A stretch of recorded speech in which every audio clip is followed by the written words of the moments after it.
The morning of the auction, there were 90 sheep nobody wanted.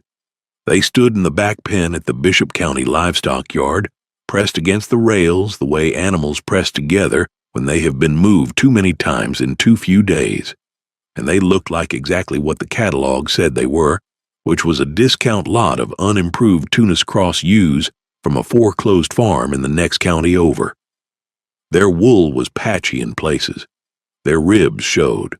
Two of them had a slight limp that the auctioneer had already noted aloud in a tone meant to discourage bidding, and one of them, a small ewe near the gate, was leaning against the rail with her eyes half closed in a way that suggested she had given up on the proceedings entirely. The men at the rail laughed when the lot came up. They laughed harder when the bidding opened at $50 a head and dropped almost immediately to $20. They laughed loudest when a young woman in a brown canvas jacket, standing alone near the coffee urn, raised her paddle and held it there until the auctioneer, after a long pause meant to give her time to reconsider, brought the gavel down at $18 apiece for the entire lot. Hollis Renner, who owned 400 acres of bottomland on the east side of the ridge and considered himself the unofficial judge of every transaction that passed through the yard, turned to the man beside him and said, loud enough to carry, that he had just watched somebody pay $1,620 for 90 future coyote dinners. The man beside him laughed. The auctioneer, who knew the young woman's last name and therefore knew whose granddaughter she was, did not laugh, but he did not meet her eye either as he wrote up the ticket.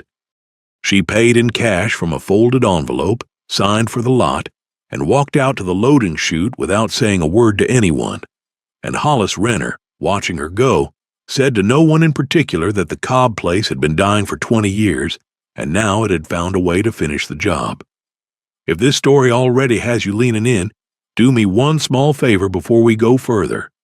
Tap the like button, and in the comments tell me the name of the town or city you are watching from, because I read every single one of them and I want to know where in the world this story is landing tonight. Now let's begin. Her name was Wren Cobb, and she was 23 years old, and she had come back to the ridge in March of that year, not because she had a plan, but because there was no longer anywhere else for her to be. Her grandmother, Ardith Cobb, was 81 and had broken her hip the previous fall, and the cousins who had been taking turns driving up the gravel road to check on her had run out of turns.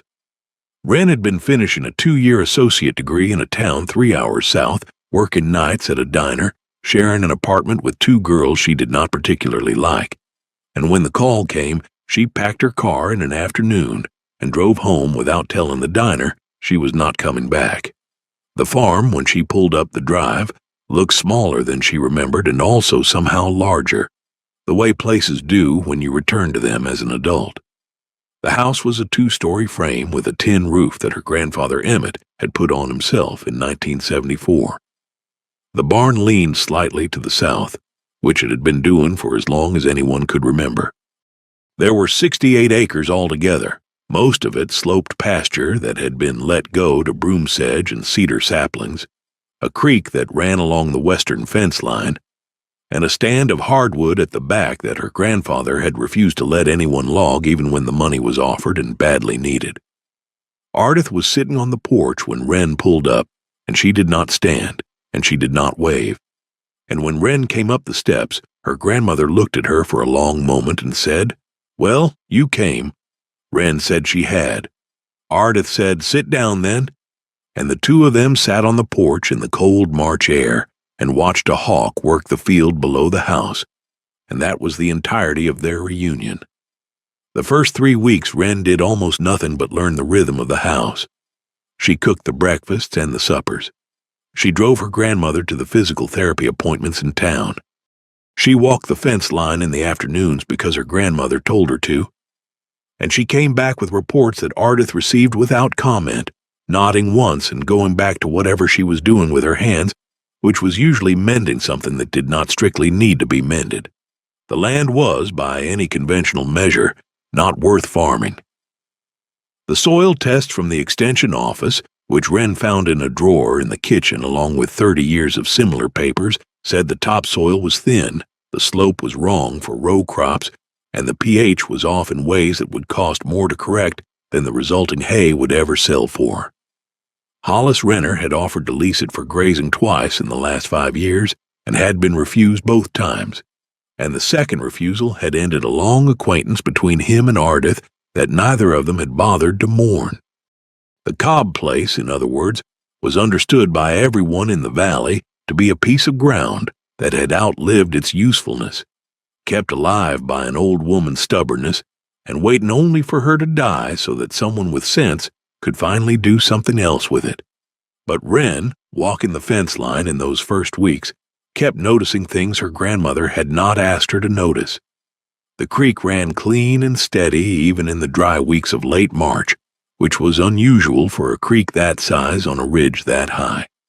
The hardwood stand at the back of the property held a kind of cool damp under it that the surrounding ridges did not, and the leaf litter there was deep and black in a way that suggested water moving through the ground beneath it. In the lower pasture there was a patch maybe a quarter-acre across, where the grass came in earlier and greener every spring than the grass around it, and the cattle that the neighbor had been allowed to run on the place years ago had always grazed that patch down first. Wren made notes about these things in a small spiral notebook she had bought at the gas station on her second day home. Not because she had any plan for the notes, but because making them felt like something a person ought to do. In the evening, she would sit at the kitchen table and write down what she had seen, and her grandmother, sitting across from her with her mending, would sometimes glance at the notebook and sometimes ask a one-word question, and Wren would answer, and that was most of what passed between them in those first weeks, which was, Wren came to understand later, a great deal more communication than it appeared to be. It was on a Tuesday in the second week of April that her grandmother, looking up from a sock she was darning, said, "Your grandfather kept a book." Wren said, "What kind of book?" Ardith said, "The kind a man keeps when he is paying attention." She said it was in the chest at the foot of the bed in the back room, and that Wren could read it if she wanted, and that it would either mean something to her or it would not, and either way it was hers now. Then she went back to the sock. Wren did not go look for the book that night. She waited until the next afternoon, when her grandmother was napping, and she went into the back room and opened the cedar chest, and there, under a folded quilt and a stack of yellowed Farm Bureau magazines, was a leather-bound ledger about the size of a family Bible, with the name Emmett Cobb stamped in faded gold on the cover, and a date below it that read 1958. The ledger was not what she had expected. She had imagined vaguely a farm journal, the kind of thing a man might keep to track planting dates and rainfall. What she found instead was something stranger and more particular.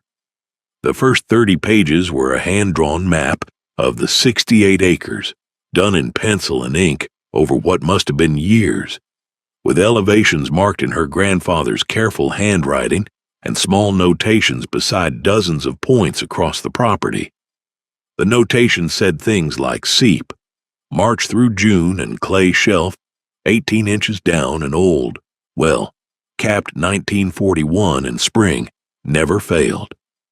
There were arrows showing the direction of subsurface flow as her grandfather understood it, and there were small numbered circles keyed to longer entries in the back of the book, where he had written paragraphs about each location in a prose that was plain and unhurried and entirely free of the kind of speculation Wren had braced herself for.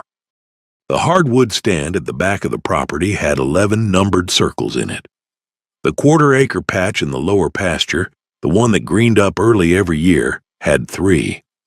The creek had notations along its entire length, including a stretch about 50 yards above the western fence where her grandfather had written, in slightly larger letters than the rest, "Water comes up here from below. Do not disturb until needed." Wren read for 2 hours that afternoon and another 3 that evening, and when she came to the kitchen for supper, her grandmother looked at her face and said, "So you found it?" Wren said she had. Ardith said, "He believed there was water under this place, more than anyone knew. He used to say the ridge was holding it like a sponge holds a spill, and that one day somebody would figure out how to use it." Wren asked why he had never tried to use it himself. Her grandmother thought about that for a long moment and said, because he was busy raising children and making the mortgage, and because the people who would have laughed at him were the same people who held the loans. Then she said, "Eat your supper." And that was the end of the conversation. But Wren went to bed that night with the ledger on her chest and lay awake for a long time staring at the ceiling. And somewhere in the middle of that long awake stretch she began, without quite deciding to think about sheep. She thought about sheep because of something else her grandmother had said weeks earlier in passing, when Wren had asked why the back pasture had been let go. Ardith had said that cattle were too heavy for that ground and that her grandfather had always wanted to try sheep on it but had never gotten around to it. Wren, who knew almost nothing about sheep, had filed the comment away the way she filed most of what her grandmother said, which was carefully and without immediate use. But now, with the ledger open beside her and her grandfather's handwriting in her head, the comment came back. Sheep were light on the ground. Sheep would graze the broom sedge and the cedar saplings down without compacting the soil. Sheep would, if her grandfather's notes were right about the seeps and the springs, find their own water in places a cattle herd could not.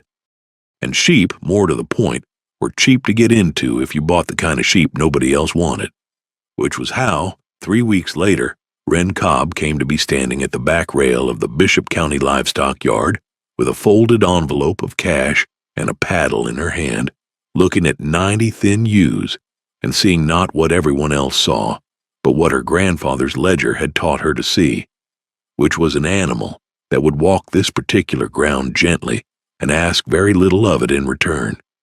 When she got the sheep home that afternoon, in 2 borrowed stock trailers driven by a neighbor's teenage son named Caleb, who had agreed to help in exchange for $40 in supper, she opened the gate to the lower pasture and let them out, and the 90 sheep walked down the slope in a loose, ragged line and spread across the field, and the small ewe who had been leaning on the rail at the auction walked maybe 20 yards and then lay down in the grass and did not get up for an hour.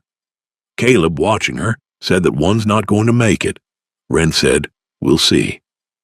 Ardith, on the porch with a blanket over her knees, watched the sheep spread across the pasture and did not say anything for a long time, and then she said, "Your grandfather would have liked this." Wren said, "I hope so." Ardith said, "He would have." She did not say it warmly. She said it the way she said everything, which was as a fact offered for consideration, and Wren took it that way. And the 2 of them sat on the porch and watched the sheep until the light went down behind the ridge and the field went blue and then black, and somewhere in the dark a coyote called once from the hardwood stand and was not answered. And that was the first night the Cobb place had carried livestock in 11 years. The first month was harder than Wren had expected and easier than she had feared. 3 of the 90 sheep died in the first 10 days, which Caleb, who came by most afternoons now, whether he had been asked to or not, said was about what you would expect from a discount lot. Wren buried them at the edge of the hardwood stand and marked the spots in her notebook, not because she needed to remember, but because writing things down had become the way she thought. The remaining 87 sheep settled into the lower pasture and began to do what sheep do, which was to eat the things in front of them with a methodical disinterest that Wren found, against her expectations, deeply restful to watch. She learned their faces in the first 2 weeks. She did not name them. She held that line. She almost held that line. The small ewe who had leaned on the rail at the auction and who had lain down in the grass that first afternoon turned out to be the one who came to the gate every morning when Wren brought the salt block, and Wren found herself, by the end of the first month, calling her lean without quite having decided to. Ardith, observing this from the porch, said nothing. The pasture changed faster than Wren had thought it would. The broom sedge, which had stood waist-high in patches for years, was gone in 3 weeks. The cedar saplings, which the sheep would not eat but which Caleb cut down with a handsaw on Saturdays for $2 apiece, came out of the ground in clumps and left bare circles that the grass began to fill in almost immediately. By the middle of May, the lower pasture looked like a pasture again, which it had not looked like in over a decade, and the green patch that had always greened up early was now indistinguishable from the rest of the field, which Wren noted in her book as a thing to think about. She also noted, on a Tuesday in late May, that the sheep had begun to drift, in the hottest part of the afternoon, toward the western fence line, to the stretch of creek where her grandfather had written water comes up here from below. She walked down to the spot one evening after the sheep had moved off and crouched at the edge of the creek and put her hand in the water and held it there. And the water was cold in a way that surface water in late May is not cold, and she stayed crouched there for a long time before she walked back up to the house. She did not say anything about it to her grandmother that night. She wrote it down in the notebook, and she underlined it once, and she went to bed. The first wool came off the sheep in the second week of June, when a shearer named Doyle Pruitt drove up from 2 counties south at the recommendation of the extension agent and worked his way through the flock in a day and a half for $1.50 a head. He was a thin man in his 60s with a stoop and a quiet way of working, and when he was finished he stood at the gate looking at the pile of wool in the back of his truck and said, "This is not bad wool." Wren said no. He said no. He said it was coarser than the merino he usually ran into, but that it had a length and a crimp to it that hand spinners would pay for if she could find them, and that she was not going to get rich on it, but that she should not let the buyer in town tell her it was worth nothing because it was not worth nothing. He gave her the name of a woman in Asheville who ran a fiber co-op and bought directly from small producers, and he wrote the name on the back of a feed receipt with a pencil stub he kept behind his ear, and he drove off without taking coffee. Wren called the woman in Asheville that evening from the kitchen phone. The woman, whose name was Marisol, asked questions for 20 minutes, and at the end of the 20 minutes she said she would take the entire clip at $4 a pound, sight unseen, on Doyle's word, and that she would drive up the following Saturday with cash and a trailer. Wren hung up the phone and stood in the kitchen for a long moment, and then went out to the porch and told her grandmother, who was shelling peas, that the wool had sold for more than the sheep had cost. Ardith did not stop shelling. She said, "Well." Then she said, "That is a start." Then she went back to the peas. It was the closest thing to praise that Wren would receive from her grandmother that year, and she carried it around for days like a stone warm from a pocket. The talk at the feed store started in July. Hollis Renner, who came in on Wednesdays for the company more than the supplies, was the one who started it, although he would later claim, when pressed, that he had only been repeating what other people were already saying. What other people were already saying, according to Hollis, was that the Cobb girl had paid $18 a head for 90 doomed sheep and was now somehow not losing money on them, which Hollis attributed to beginner's luck and the unusually wet spring and the fact that she had not yet had to deal with a real winter or a real predator loss or a real veterinary bill, and which he predicted, with the confidence of a man who had been right about livestock for 40 years, would correct itself by Christmas. The named skeptic, in other words, had taken the field. The men at the feed store listened to Hollis the way they always listened to Hollis, which was with a kind of habitual half-agreement that did not require them to commit to anything, and the conversation moved on to other things. But the seed had been planted, and by August it was generally understood in the valley that the Cobb girl was running a sort of slow-motion failure on the ridge, and that the only question was how long it would take her to figure it out and sell the place to someone who could use it properly. Wren, who heard about the talk from Caleb, who heard about it from his father, who heard about it at the feed store, received the news without visible reaction. She said, "That's one approach." She said it to Caleb, who repeated it to his father, who did not repeat it to anyone because he was not sure what it meant. What Wren was actually doing in July and August, while Hollis Renner was predicting her failure, was reading. She read every page of her grandfather's ledger 3 times. She read a book on rotational grazing that Marisol had mailed her along with the check for the wool. She read the old soil tests in the kitchen drawer and compared them to the notations in the ledger, and she found that her grandfather had been keeping his own soil notes in a shorthand of his own devising on the inside back cover of the ledger, and that his notes agreed with the extension office on the topsoil and the slope but disagreed, sharply and specifically, on the question of subsurface water. The extension office had tested 2 wells on the property in 1986 and pronounced them adequate but unremarkable. Her grandfather, working from observation and from a dowsing technique he had learned from his own father, and which he described in the ledger without embarrassment and without claiming any mystical understanding of it, had mapped what he believed to be a substantial aquifer running under the eastern third of the property at a depth he estimated at between 60 and 90 feet. He had written, in the margin beside this estimate, the words, "I am probably wrong about the depth, but I am not wrong that it is there." Wren read that sentence many times. In the last week of August, she drove into town and stopped at the county clerk's office and asked to see the well records for the township, and she spent 4 hours going through them, and she found that of the 11 wells drilled within a 2-mile radius of the Cobb place in the last 30 years, 9 of them had hit water at depths between 58 and 84 feet, and that the 2 that had not hit water had been drilled on the far side of a geological fault line that ran along the county road, and that her grandfather, in the ledger, had also noted, with an arrow, and the words "water stops here." She drove home that evening with the well records photocopied and folded on the seat beside her, and she did not say anything to her grandmother about what she had found. But that night she sat at the kitchen table and opened the ledger and the photocopies side by side, and she stayed up until almost 2 in the morning. And when she finally went to bed, she lay awake for another hour. And the thing she was thinking about, the thing that would not let her sleep, was not the sheep and not the wool, and not the talk at the feed store, but the sentence her grandfather had written about the stretch of creek above the western fence, which said, "Water comes up here from below, do not disturb until needed."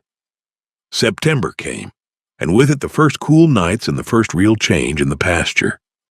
The grass, which had been growing back faster than the sheep could eat it through the summer, began to slow, and Wren moved the flock for the first time, opening a gate she had repaired in July and letting them into the middle pasture, which had not been grazed in 9 years, and which the sheep entered the way people enter a new house, cautiously and then with sudden enthusiasm.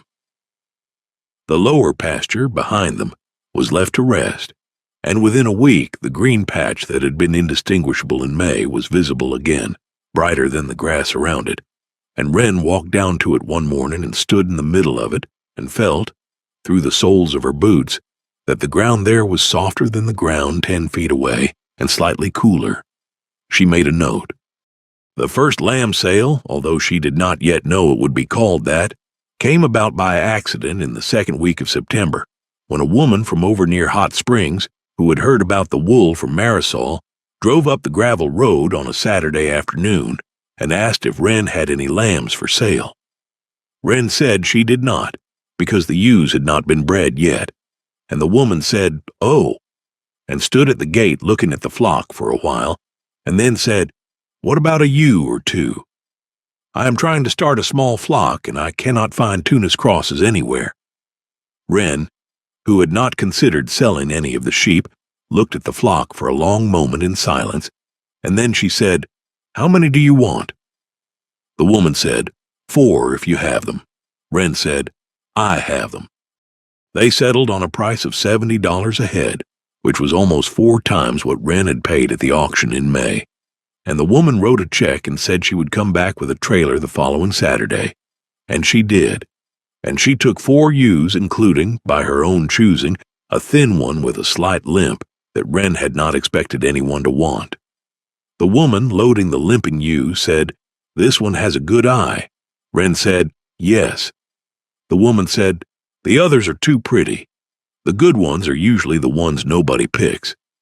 Wren wrote that down later in her notebook, word for word, and underlined it. By the end of October, she had sold 11 ewes at prices ranging from $65 to $90, all to small farmers who had heard about her through Marisol or through Doyle Pruitt or through the woman from Hot Springs, none of whom Wren had ever advertised to or solicited in any way. The money from the ewe sales, combined with the money from the wool, had now exceeded the original purchase price of the entire flock by a factor of slightly more than 2, and Wren had 83 sheep still in the pasture, all of them fatter and healthier than they had been in May, and a ram that Doyle had located for her at a sale near Knoxville and brought up in the back of his truck in exchange for a side of the first lamb she ever slaughtered, which was a deal she had agreed to with a handshake and which she would honor 2 years later to the day.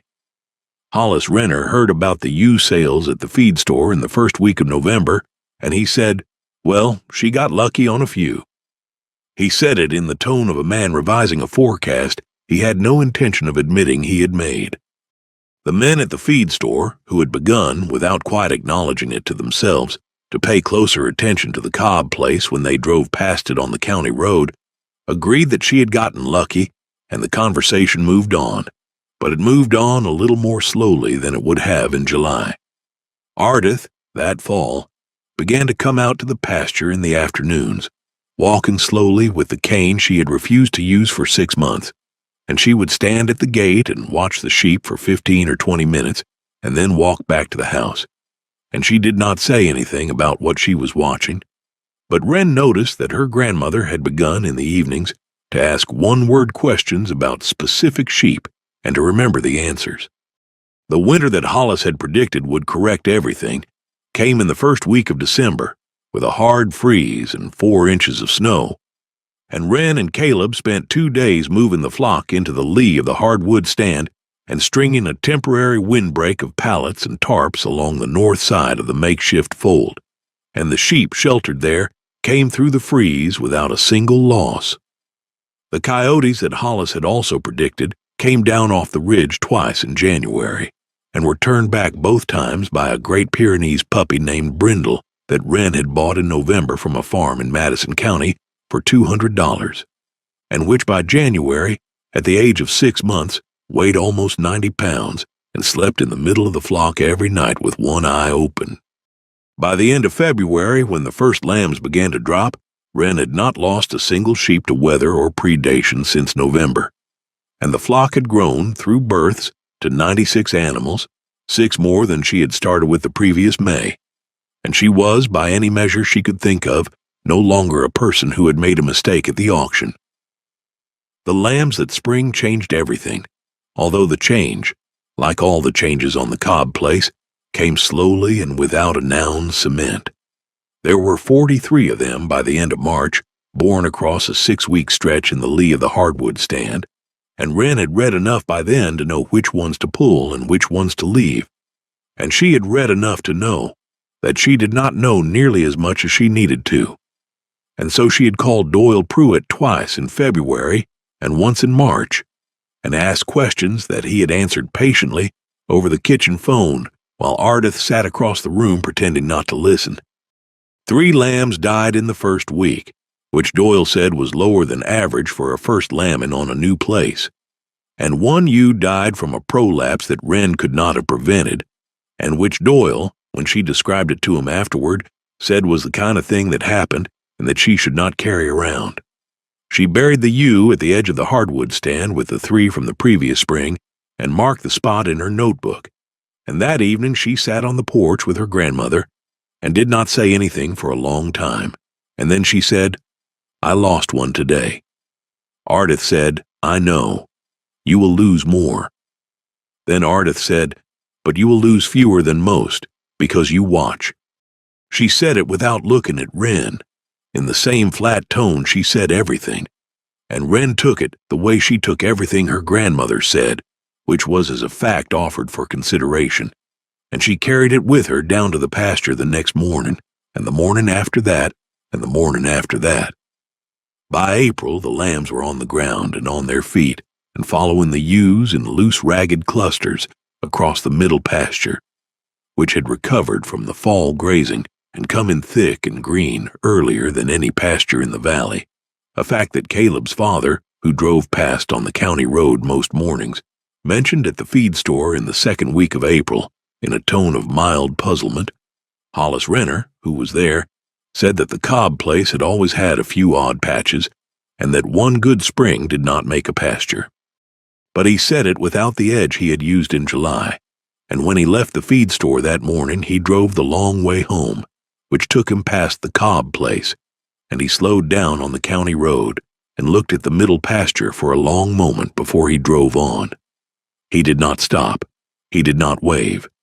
But he looked, and the looking was, although neither he nor Wren would have called it that, the beginning of a conversion that would take another 18 months to complete, and would, when it was complete, be marked by no ceremony at all. The word about the lambs began to spread in May. Through the same channels the word about the wool and the ewes had spread, which was Marisol and Doyle and the woman from Hot Springs, and now also a chef named Teodoro, who ran a small restaurant in Asheville and who had bought his first whole lamb from Wren in the middle of May at a price that made her sit down at the kitchen table for a long moment after he drove away. Teodoro was a cousin of Marisol's, and he had driven up on a Saturday morning in a white van with the name of his restaurant painted on the side. And he had walked the pasture with Wren for almost an hour, asking questions about the grass and the breed and the age of the lamb he was choosing. And when he had chosen the smallest of the lambs on offer, a ewe lamb that Wren had been planning to keep back for breeding. She told him so. He said, "That is the one I want." She said, "Why?" He said, "Because she has been eating what the ground gave her and nothing else, and you can see it in how she stands." He said it the way Doyle had said the wool was not bad wool, which was as a craftsman recognizing the work of another craftsman. And Wren, who had not thought of herself as a craftsman until that moment, sold him the lamb for $240 and watched him drive away, and then went into the kitchen and sat at the table for a long time. Teodoro put the lamb on his menu the following week with a small line of text under the dish that said the name of the farm and the name of the county. And within 10 days, Wren had 4 phone calls from other restaurants in Asheville and 1 from a restaurant in Greenville. And she did not know what to do with any of them at first, and so she called Doyle, who told her to set a price and stick to it and not to sell more than she could replace in a year. And she called Marisol, who told her the same thing in different words. And she sat down at the kitchen table that night with her notebook and worked out, slowly and with many crossings out, how many lambs she could sell each year without shrinking the flock, and the number she arrived at was 26. She called the restaurants back the next morning, in the order they had called her, and she told each of them what she could supply and what the price would be. And 3 of the 4 said yes immediately, and the 4th said yes a week later. And by the first week of June she had sold every lamb she would have to sell for the rest of the year, at prices that, when she added them up on the back of a feed receipt, came to slightly more than $11,000. She showed the feed receipt to her grandmother that evening. Ardith looked at it for a long moment, and then she said, "That is a year's living for one person on this ridge." Then she said, "If the person is careful." Then she went back to her sewing. Wren put the feed receipt in the drawer, with the soil tests and the well records and the photocopies and the ledger, and she went out to the porch and stood looking at the pasture for a long time. And the small ewe she had been calling Lean, who was no longer lean and who had given birth to twins in March, came up to the gate and stood looking back at her. And Wren reached through the rails and scratched the ewe between the ears. And the ewe stood there, and the sun went down behind the ridge. And that was the end of the first year. The second year went the way her grandfather had written that it would go in a sentence Wren had not understood the first 3 times she read it, which said, "The place will tell you what it wants if you give it 2 seasons to speak." The second year, the pasture told her, the lower pasture, rested through the winter, came in thicker and earlier than it had the previous spring, and the green patch in the middle of it, which Wren had been watching for 14 months, came up first and stayed greenest longest. And in the second week of April she walked down to the patch with a shovel and dug a hole 3 feet deep in the middle of it. And at the bottom of the hole, in soil that should have been dry that early in the year, water seeped slowly in. She stood looking at the hole for a long time. Then she filled it in and walked back to the house and opened the ledger to the page where her grandfather had drawn the lower pasture, and she found in the middle of the green patch, a small numbered circle she had noticed before but had not understood. The number was 23. She turned to the back of the ledger and found entry 23, and her grandfather had written in his careful hand, "Perched aquifer, sits on clay, recharges from the ridge, would yield a small spring if opened." Below that, in slightly different ink, as though added later, he had written, "Do not open until you have a use for it." Wren closed the ledger and sat at the kitchen table for a long time, and her grandmother, who had been watching her from the doorway without her knowing, said, "You found another one?" Wren said yes. Ardith said, "He used to say there were 7. He only ever opened one, the one that fed the house. The others he left for whoever came after." She said it without sentiment, the way she said everything, and then she walked slowly back to her chair and sat down and picked up her sewing. And Wren sat at the table with the ledger closed under her hand and thought about the word use, which her grandfather had underlined. It took her until July to decide what the use would be, and the decision came not from her but from the sheep, who in the hot weeks of late June began to drift again toward the western fence line, to the stretch of creek where the water came up cold from below. Wren walked down there one evening after the sheep had moved off, and she stood on the bank, and she thought about the perched aquifer in the lower pasture, and she thought about the 9 wells in the township that had hit water between 58 and 84 feet, and she thought about her grandfather's sentence about the ridge holding water like a sponge holds a spill, and she walked back up to the house and called a well driller out of Marshall, whose name Doyle had given her months earlier, and whose name she had written in the back of her notebook and not yet used. The driller, whose name was Bud Vance, came out the following Tuesday and walked the property with her for 2 hours, and she showed him the ledger, which he studied with the expression of a man who had seen many homemade maps in his life and had learned not to dismiss any of them. And at the end of the 2 hours he said, "Your grandfather knew his ground. He said he could drill a test well in the lower pasture for $1,400, and that he would know within a day whether there was water there and within a week how much."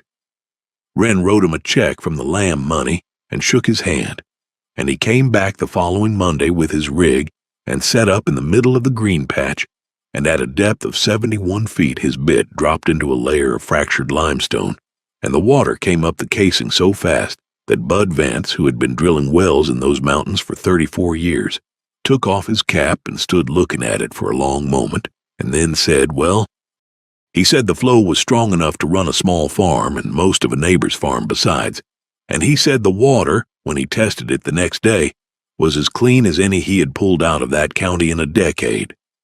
He charged her another $600 to cap it properly and run a line to the barn, and he told her, as he was loading his rig, that if she ever wanted to drill a second one, he would do it for cost, because he wanted to see what else was under that ridge." She thanked him and paid him and watched him drive down the gravel road, and then she walked up to the house and sat on the porch beside her grandmother and said, "There is water." Ardith did not look at her. Ardith said, "I know." Then Ardith said, "He told me there would be." Then Ardith said, "It took you less time than I thought." The news about the well traveled faster than the news about the wool or the lambs, because a well in that part of the county was a thing every farmer paid attention to, and because Bud Vance, who was not a gossip, but who was a truthful man, answered honestly when asked at the feed store about what he had found on the Cobb place.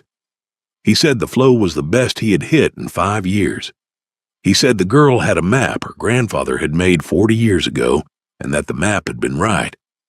He said it without embellishment, in the tone of a man reporting weather, and the men at the feed store received the news in a silence that lasted longer than any silence that had followed any of Hollis Renner's previous predictions. Hollis himself was at the feed store that morning. He did not say anything for a long moment after Bud finished. Then he said, "Well." Then he said, "That is something." Then he paid for his salt and walked out to his truck and sat in the cab for a while before he started the engine. And when he finally drove home, he drove past the Cobb place again, and this time he stopped, and he sat in the truck at the end of the gravel drive for almost 5 minutes before he put it in reverse and backed onto the county road and drove on. He came back 2 weeks later on a Saturday morning in the first week of August, and this time he drove up the gravel drive and parked beside the barn and got out of the truck and stood with his hands in his pockets until Wren came out of the house. She came out wiping her hands on a dish towel, and she stopped on the porch when she saw him, and the two of them looked at each other across the yard for a long moment, and then Hollis said, "Mornin'." Wren said, "Mornin'." Hollis said, "I came to see the well." Wren said, "All right." She walked him down to the lower pasture, and the two of them stood at the capped well head in the middle of what had once been the green patch and was now, since the line had been run to the barn, a slightly muddied circle of trampled grass, and Hollis looked at the cap for a long time without saying anything. Then he said, "Your grandfather and I did not get along." Wren said, "I know." Hollis said, "He was right about a number of things I told him he was wrong about." He said it without looking at her, in the tone of a man reading from a list he had been carrying around for a long time. Then he said, "I told a lot of people at that auction last May that you had thrown your money away." Wren said, "I know that too." Hollis said, "I was wrong." He did not say it loudly. He did not make a large production out of it. He said it the way a man says a thing he has decided he is going to say and has rehearsed in his truck on the drive over. And then he stood looking at the well cap for another long moment, and then he said, "If you ever need a second pair of hands, or a trailer, or a man to stand at a sale ring and not bid against you, you call me." Wren said, "I will." Hollis said, "All right then." And he walked back up to his truck and got in and drove down the gravel drive, and did not come back for almost a month. And when he did come back, it was to bring a bread ewe. He said he had taken in a trade and could not use, and he refused payment for her, and that was the entire arc of his conversion, accomplished without ceremony and without further reference, the way most real things in that valley were accomplished.